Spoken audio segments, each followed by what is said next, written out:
13장에 보면 사탄의 조력자들이 둘이 나타납니다. 하나는 바다에서 나온 짐승이고요. 또 하나는 땅에서 올라온 짐승이다. 그래서 이제 13장 1절 가보면 내가 보니 바다에 한 짐승이 나오는데, 그리고 이제 11절에 내가 보면 또 다른 짐승이 땅에서 올라오는데, 이제 하나는 바다에서 올라오고 하나는 땅에서 올라오고. 이제 바다에서 올라온 짐승의 특징은 뭐냐? 로마 황제를 가리키는데요. 이마에 참남한 이름들이 가득 차 있다. 하나님을 회방하고 천국을 조롱하고, 머리는 너무 좋습니다. 예, 머리에는 10뿔이 있고 머리는 너무 좋습니다. 예, 그런데 그 머리가 이용당하고 있는 거죠. 하나님에 대해서 함부로 이야기하고 자기가 아는 것이 단줄 알고 큰 착각 속에.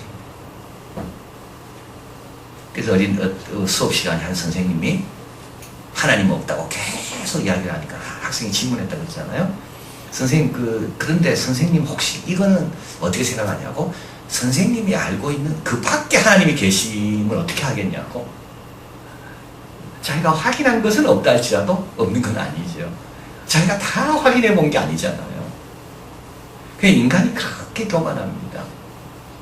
그리고 우리가 좀 똑똑하면요, 그 사람 말이 맞는 줄 우리는 자꾸 착각하는 거예요. 그래서 머리 좋은 걸 너무 기도하면 안 돼요. 순종 잘하고. 우리 예수님 보고 머리 좋다는 말이 성경에 어디 나와 있습니까? 늘 아멘이시고. 우리 예수님의 능력은 순종과 헌신에서 나온 것이지, 십자가를 다 치러가는 그 용기에서 나온 거지 머리에서 나온 게 아닙니다.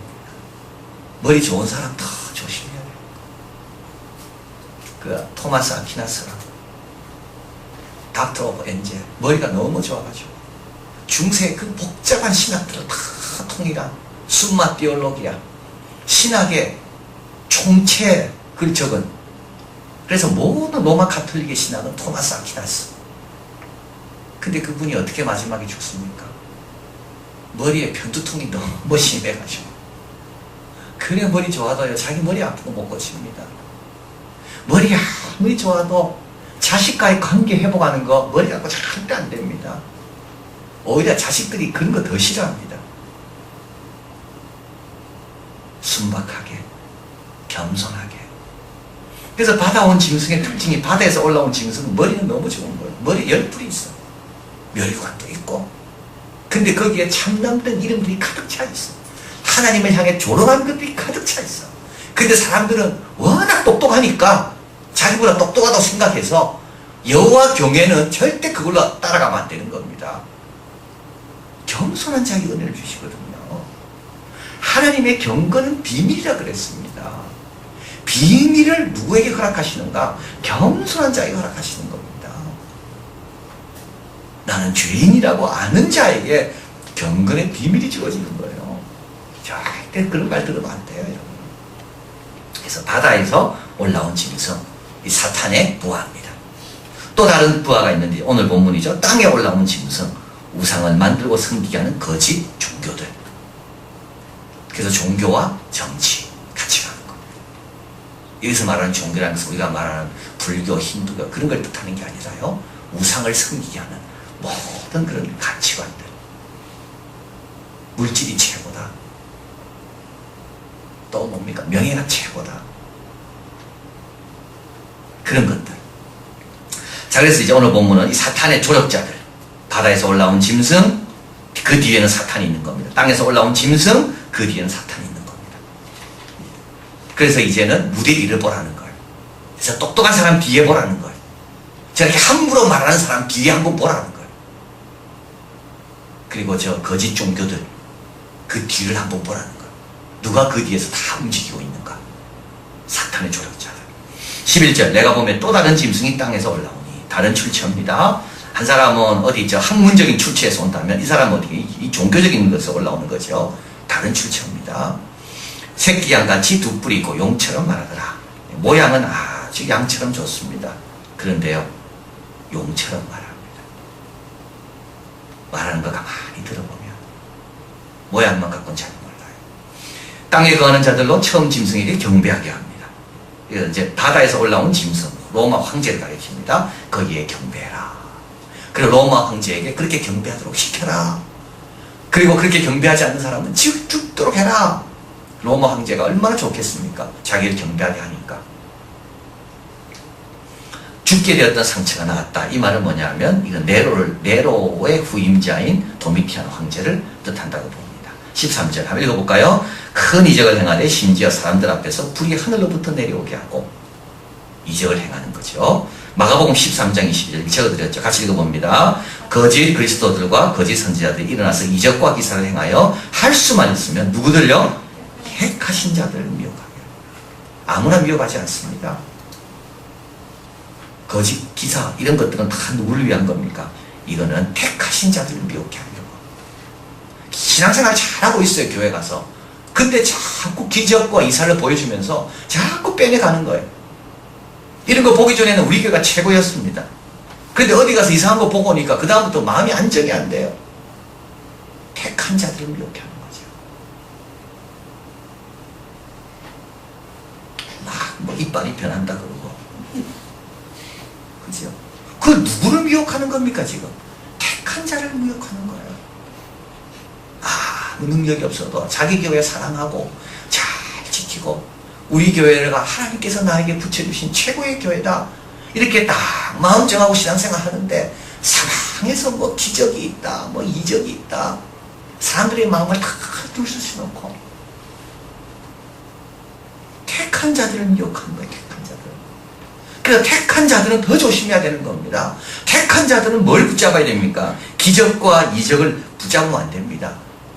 유대인은 표적을 구하고 헬라인은 지혜를 구하나 우리는 누굴 구한다고요? 십자가에 달린 예수님을 구하는 거예요. 예수님 같으면 어떻게 할까? 예수님 같으면 어떻게 하실까? 예수님 같으면 저런 표적 보고 막 갈까요? 예수님 같으면 저런 기적 나타난 거 보면서 막 칭송 어쩌서 하니까요? 예수님 어떻게 하실까? 이게 다 이 뒤에 사탄이 있다는 겁니다. 큰 이적을 행하되 심지어 사람들 앞에서 불이 하늘로부터 내려오게 하는 거. 겁낼 필요가 전혀 없다는 거. 그렇게 부러워할 필요도 없고 예수님 붙들면 머리 붙들면 되는 겁니다. 머리를 붙들면 머리를 붙들어야 되는 거예요. 내면이 단단해야 되는 거예요. 중심이 더 굳어야 되는 거예요. 자꾸 눈에 보이는 표피적인 것에 따라서 판단하고 행동하고 그러면 안 되는 거죠. 마음의 중심이 딱 무거워야 되는 거예요. 주님의 십자가 딱 붙들어야 됩니다. 14절 짐승 앞에서 받은 바 이적을 행함으로 땅에 거하는 자들을 미혹합니다. 칼에 상하였다 살아난 짐승을 왜 우상을 만들게 합니다. 15절 제가 권세를 받아. 이게 앞에도 나오죠. 짐승 앞에 받은 바 그 짐승에게 우상의 생기를 주어 말하게 하고 짐승의 우상에게 경배하지 아니하는 자는 몇이든지 다 죽이게 하더라. 그래서 이 우상을 만들게 하잖아요. 금신상도 만들고 송아지도 만들고. 그런데 그 우상이 뭐 한다 돼 있습니까? 말한다 돼 있죠. 우상 앞에 가니까 뭔가 이상한 기분 느껴지는 거예요. 이건 누가 주는 거라고요? 이건 사탄이 주는 겁니다.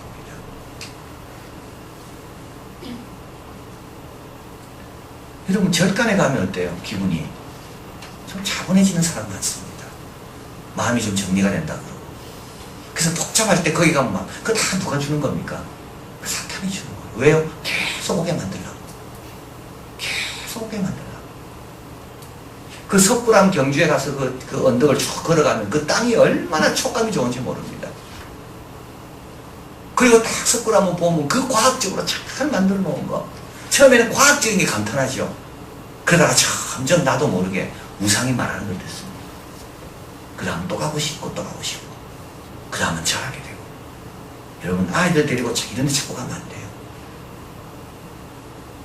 사탄이 그런 걸 통해 역사한다니까요. 그래서 우리는 수학여행 가도 그런 데 가죠. 뭐 국사 시간도 그렇게 나오죠. 그게 너무 익숙한 겁니다. 그게. 그러다 보면 불교로 들어가기가 너무 쉬운 거예요. 여기도 딱 말하잖아요. 우상을 만들었어요. 근데 거기에 생기가 있어요. 그래서 말하게 하는 겁니다. 그러니까 우상 앞에 계속 전하는 거예요. 또 답답하면 또 우상 앞에 나가고, 그럼 뭐가 또 들리는 것 같고, 우상 앞에 또 나가고, 그리고 우상에게 경배하지 아니하는 자는 몇이든 다 죽이야. 그 다음 페이지 16절에 가보면 저가 모든 자, 곧 작은 자나 큰 자나 부자나 빈국한 자나 자유자나 종들로 그 오른손이나 이마에 표를 받게 합니다. 모든 자가요 그 앞에 다 약해집니다. 작은 자뿐만 아닙니다. 큰 자도 그렇습니다. 부자들도 마찬가지입니다. 부자라고 이렇게 자기 중심이 이렇게 강하고 담대하지 않습니다. 더 불안하고 그 돈 숨기려고 얼마나 더 노력하고. 오늘 아침 뉴스에 전 대통령 그 자녀들 쭉 나오대요. 그 부동산 부자들이랍니다. 그 자녀들에 대해서 한마디로 묘사하는데 부동산 부자들. 뭐 믿음의 부자라든지 뭐 선행의 부자라든지 뭐 구제의 부자라든지 뭐 이렇게 좀 나와야지. 부동산 부자. 돈 세탁하려고. 여러분 큰 자라고 절대 강하지 않습니다. 큰 자라고 절대 강하지 않습니다. 이상한데 돈 막 갖다 주는 사람들 가운데 부자들 많습니다. 그래서 잘 되잖아요. 그런데 오른손에 이마에 표 받으라면 그대로 받습니다. 아무 부담 느끼지도 않고 오히려 표 안 날까봐 오히려 더 세게 해달라 그러고. 절대 부자라고 이기는 게 아닙니다. 강한 자라고 센 게 아닙니다. 17절 누구든지 이 표를 가진 자 외에는 매매를 못하게 하는 이 표는 짐승의 이름이나 그 이름의 수라. 18절 읽어봅니다. 지혜가 여기 있으니 총명이 있는 자는 그 짐승의 수를 세어보라. 그 수는 사람의 수니 666이니라. 요한계시록에서 제일 유명한 숫자는 14만 4천하고 666입니다. 이 666이 뭐냐라는 거예요. 666. 네로의 이름에 해당되는 수다. 그래서 헬라어의 네로를 그 알파벳의 각자 숫자들이 다 해당되는 숫자가 있는데 그걸 다 더하면 666이다. 그리고 여기서는 실제로 누굴 가리키냐면 제2의 네로인 도미티안 황제를 가리킨다. 그리고 왜 666으로 했을까? 이거는 암호다. 왜 암호로 했을까요? 이름을 밝히면 이거는 위험해지니까. 그래서 이 요한계시록에는 로마는 안 나옵니다. 바벨론이 나오죠. 근데 실제로 로마를 가리키는 거예요. 왜 로마를 하지 않고 바벨론을 했을까? 그거 다 암호로 하는 거. 밝히면 위험해지니까. 그래서 여기도 이게 이제 누구냐 그 짐승이 누구냐 그 이름의 수가 누구냐 그건 바로 도미티안 네로의 후계자 도미티안 황제다. 그래서 우리는 황제의 사람이라는 것을 다 손에다가 이마에다 붙이고 다닌다. 그걸 뜻합니다. 그리고 좀 더 나아가서 좀 더 한 단계 더 좀 발전한 해석을 해본다면 666은 사람의 숫자죠. 그래서 도미티안 황제는 아무리 노력해도 인간밖에 될 수가 없다. 처음에 6이었습니다. 안 되는 거예요. 1에서 2 올리고 2에서 3 올리고 3에서 4 올리고 4 올리고 6까지 간신히 올렸어요. 근데 7로는 절대 안 가는 겁니다. 그래서 다시 시작합니다. 1, 2, 3, 4, 5, 6 안 올라가요. 그 다음에 다시 시작합니다. 1, 2, 3, 4, 5, 6 안 올라가요. 그래서 이걸 가리켜서 실패. 지혜 있는 자의 지혜가 여기 있으니 총명이 있는 자는 알아라. 황제는 누구에 불과하다고요? 한 인간에 불과하다. 황제는 한 인간에 불과하다. 모기 한 마리에 죽을 수 있는 게 이 황제다. 그죠? 모기 한 마리에 죽을 수 있는 게 이 황제입니다. 마키아벨리의 군주론의 모델이 했던 사람. 그 사람이 모기 때문에 결국은 치명적인 상처를 입고 죽지 않습니까? 마키아벨리가 그 군주를 보고 나서 야, 군주는 저렇게 해야 된다. 근데 그해 여름 유난히 더웠대요. 그래 모기 한 마리에 그 사람을 물은 거예요. 그래야 그 사람 모기 때문에 무너지는 겁니다. 6밖에 안 되는 거예요. 6밖에 안 돼요. 10년 뒤 우리 어떤 모습일까요, 여러분? 20년 뒤? 30년 뒤? 어떤 모습일까요? 그죠? 우리 할머니가 99세 때 돌아가셨잖아요. 80세 때 이게 뭐 찍은 사진을 보니까 그때도 벌써 20년 전이야, 돌아가시기. 근데 저는 우리 할머니를 뵐 때마다 우리 할머니도 어린 시절이 있었겠고, 처녀 시절이 있었겠고, 전도사 하시면서 설교하던 시절이 있었을 거고, 사람이 다 그렇게 가는 겁니다. 그러니까 지혜 있는 자가, 총명이 있는 자는 그 짐승의 수를 세운 거야. 자, 그리고 이제 계시록 14장으로 넘어갑니다. 한번 읽어봅니다. 또 내가 보니 보라, 어린 양이 시온산에서 오고 그와 함께 14만 4천이 있었는데 그 이마에 어린 양의 이름과 그 아버지 이름 쓴 것이 있더라. 저희가 보좌와 내 생물과 장로들 앞에서 새 노래를 부르니 땅에서 구속함을 얻은 14만 4천이 밖에는 능히 이 노래를 배울 자가 없더라. 전혀 새로운 광경이 나타납니다. 막 이마에 손에 펴받고 자기들끼리 막 매매하고 우상에게 절하고, 우상이 뭐라 하면 칼을 짤짤매고, 자기가 어떤 매매에서 조금이라도 손해볼까봐 우상 비유 맞추고, 우상 앞에 줄 막 서가지고 절하고,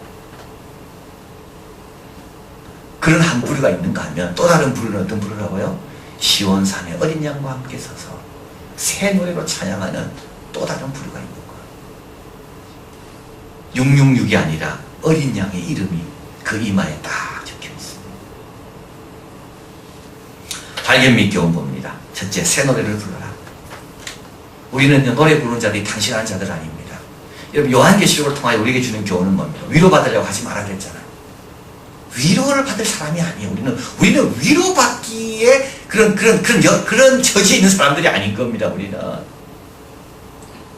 얼마나 영광의 자리에 있고, 우리가 얼마나 하나님의 보호와 축복 가운데 있는데, 누가 나를 좀 위로해주면 안 되나?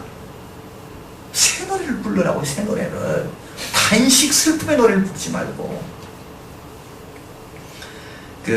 적어드렸죠. 그렇게 많은 노래를 부르게 하는 일이, 부르는 일이 군인들에게는 좋지 않습니다. 이 변절한 로마 병사를 향해 지휘관이 판단했습니다. 이 40명의 로마 군인에 있던 기독교인들이 이제 어떤 싸움을 거절한 겁니다. 그래서 명령을 불복종했다고 이제 40명의 군인들을 이제 잡았습니다. 근데 이 40명이 계속 노래를 부르는 겁니다. 우리는 그리스도의 군사, 그리스도의 군사. 그 노래를 자꾸 듣던 이 40명을 통솔하던 한 간수가 자기도 모르게 나도 40명의 군사다. 그래서 장군이 어떻게 네가 변했냐? 군인들에게는 노래 부르게 하면 안 되겠구나. 제 노래를 자꾸 불러야 됩니다. 찬송을 자꾸 불러야 됩니다. 노래 뺏기면 안 됩니다. 힘들어도 또 노래 부르는 거예요. 그러면 그 노래가 새롭게 되는 거죠. 옛날에는 몰랐던 은혜의 깊이를 알게 되는 거예요. 그 다음에 6에서 나와야 됩니다. 6, 진리인 것처럼 보이지만 진리가 아닙니다. 완전에 가깝지만 완전히 이룰 수 없습니다. 사람이 하는 일, 사람이 하는 너무 믿지 말고 6에서 벗어나서 나와야 됩니다. 제가 어떤 책을 읽었는데요. 우리 전사님들하고도 이야기했습니다. 언제 한번 우리 교회 한번 초청하고 싶은 분이에요. 그거를. 근데 그분이 그런 말 했어요. 교회 가서 자기도 실망한 일이 많대요. 자기가 너무 아팠는데 목사님이 아픈 자기를 쳐다보지 않더래요. 그 자기가 너무 교회 가서 상처받은 거예요. 근데 그분이 뭘 깨달았는가? 내가 교회 간 거는 목사님 보러 간 게 아니지 않는가? 그러면서 그 이야기를 해요. 스케이트장 스케이트 타러 간 사람이 넘어진 사람이 있다고 포기하고 돌아오지 않는다는 거예요. 내가 모처럼 결심하고 스케이트장까지 갔습니다. 근데 또 가서 타려고 보니까 사방에 넘어진 사람이 있는 거예요. 와, 나도 넘어지겠다. 그리고 스케이트를 벗고 돌아온 사람은 아무도 없다는 겁니다. 그까지 간 사람은 넘어진 사람이 있어도 상관하지 않고 잘 타는 사람 보면서 나가 열심히 타봐야 되겠다. 이게 정상이라는 거예요. 근데 저는 그걸 보면서 예수 믿는 사람이 스케이트 장에 간 사람보다 못하는 사람이 너무 많이 있다는 거예요. 교회 와가 넘어진 사람 보면서 와, 큰일 나겠다. 스케이트장 가서도 안 그러는데 여기가 스케이트장보다 못합니까? 우리가 여기에서 누리고 취하고 소원하면서 온 것이 스케이트 잘 타는 것보다 훨씬 더 귀한 것인데도 불구하고 교회 와가지고 은혜 받으러 왔다가 시험거리 하나 생겼다고 돌아가는 그런 사람들. 그 젊은 청년이 그 말을 하더라니까요. 스케이트장 갔을 때 넘어지는 사람 보고 돌아가는 사람 없습니다. 나도 교회 가서 내 목사님이 내 아픈 내 사정을 안 알았지만 나는 목사님 보러 간 거 아니고 주님 보러 갔기 때문에 다 이해한다. 이게 6에서 나오는 겁니다. 여러분, 그런 사람은요 계속 있어봤자 6밖에 안 돼요. 또 6, 또 6, 늘 불안한 곳에 머물러 있는 거예요. 스케이트장에 간 사람보다 못하는 성도가 돼서는 안 되는 거예요. 그 나만 장군 이야기도 똑같습니다. 나만 장군이 문둥병 걸렸어요. 여종이 포로로 잡혀온 여종입니다. 야, 이스라엘에는 위대한 선지자가 있는데 그 선지자 한 번 만나면 좋겠다. 그래서 나만 장군이 결단하고 가잖아요. 근데 엘리사가 안 만나줍니다. 저도 안 만나줘야 되겠어요. 그냥 기도하고 가시라고. 2층에서 기도하고 가시라고. 엘리사가 안 만나줘요. 자존심이 얼마나 상하겠습니까? 그리고 요단강에 가서 7번 씻고 가라 그럽니다. 아마 이 사람 나만 장군이 이렇게 생각했겠죠. 엘리사가 나와서 식사 같이 하고 시간 같이 보내고 그리고 같이 가서 엘리사가 물의 온도를 재보면서 이 정도면 나만 장군 괜찮습니다. 들으십시오. 근데 엘리사가 만나주지도 않아요. 화가 나죠. 나만 장군 돌아갑니다. 이때 여자종이 뭐라 얘기합니까? 아니, 물에 가서 씻는 게 뭐 그렇게 어려운 일입니까? 어려운 일 아닙니다. 사실 자존심 때문에 어려운 거죠. 뭐가 어렵습니까? 교회 와서 1시간 예배 드리는 게 뭐가 어렵습니까? 나만 장군은 그 여자의 말을 듣고 씻고 어린아이처럼 피부가 됐어요. 6에 머무는 사람 참 많습니다. 그 안에 딱 갇혀가지고 그 자존심이라는 그 틀 안에 딱 갇혀가지고 스케이트 타러 와서 잘 타는 사람 보면 되는데 그 넘어진 사람만 보면서 넘어질 이유만 찾고 스케이트장에도 없는 그런 아주 그런 뭐라 그럴까요? 그런 깊이가 없는 믿음 생활하는 사람, 우리가 그래 되면 안 되는 거예요. 스케이트장을 꼭 기억하세요. 마지막으로 시온산에 거합니다. 매매하지 못합니다. 인정받지 않습니다. 성공 못합니다. 이런 사람은 여기서 표를 받은 사람만이 매매하잖아요. 성공 못합니다. 괜찮습니다. 매매 못하더라도 주님과 소통할 일이 얼마나 다양하고 많은지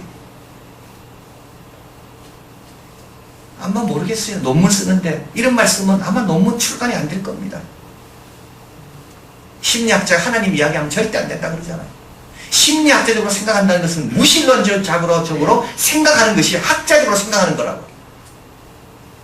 이렇게 논문 쓰면 아무도 인정 안 해줄 거예요. 근데도 괜찮은 거죠. 시온산에서 노래를 부르고. 네, 하나님께서 인치다는 말은 뭡니까? 하나님이 책임지시는 거. 하나님이 보호하시고 만나를 먹이시고 하나님이 다 주는 것이. 자, 그래서 오늘 666이라는 것을 꼭 기억하시고 666 6에서 벗어나야지 새 노래를 불러야 해결되지 그 땅에서는 해결되지 않는다. 그리고 마지막 교훈은 뭡니까? 앞에 것만 갖고 안 됩니다. 뒤에 부분까지도 들어야 됩니다. 666으로 끝나는 게 아니라 14만 4천으로 이어지잖아요. 그래서 우리는 이 땅에서 땅에 올라온 바다에서 나온 짐승만 볼 게 아니라 시온산에 거하는 아름다운 찬송가들, 찬양대들 그것도 함께 봐야 됩니다. 기도하겠습니다.